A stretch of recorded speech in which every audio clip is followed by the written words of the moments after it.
So we got ESPN's power rankings, and I don't know. I mean, it's hard for me to really argue with it based on how the Pistons ended, how their season went. 17 wins sucks, but that's why they're ranked 30th. I mean, it would be kind of weird for them to rank them any higher. I don't know why people were complaining about the Pistons, being ranked 30th. But where do you see them being ranked at towards the end of? I mean, I guess they're starting at 30 at the beginning of the season. Where do you see them at the end of the season? It's so funny. I thought you would have been way more upset.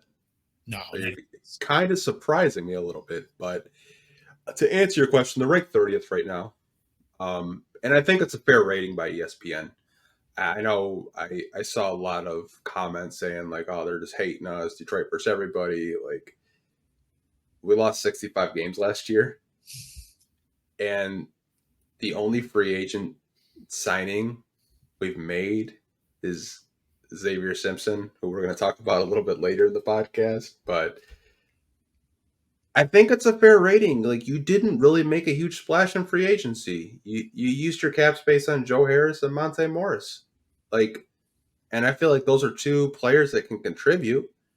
But I understand why ESPN had that ranking. Where I could possibly see them, I could see them where the Pacers are at.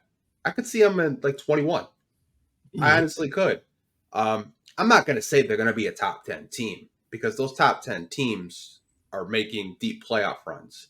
But I think they could sneak into the top 20s with the healthy Cade Cunningham this year, with an Asar Thompson, with the Monte Morris backing up Cade Cunningham, Monty Williams coaching these young guys. Like, I think you could sneak into the top 20 in power rankings.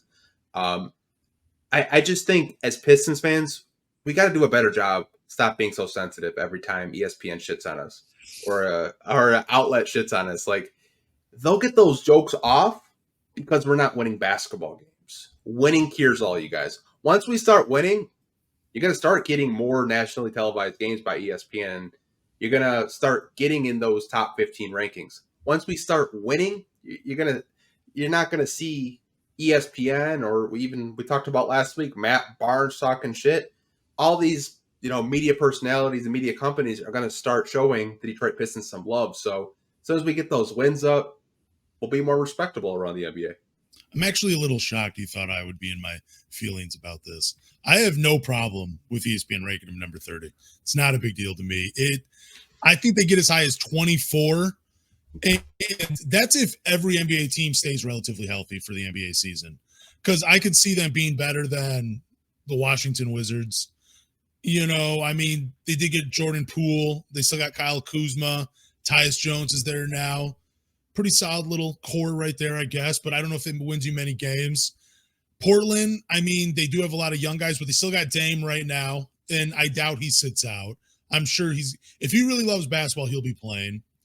Charlotte, I could see the Pistons being better than them just because LaMelo's coming back from an injury. I know Cade is too, but I think top to bottom, Detroit, honestly, I think they have a better roster than Charlotte.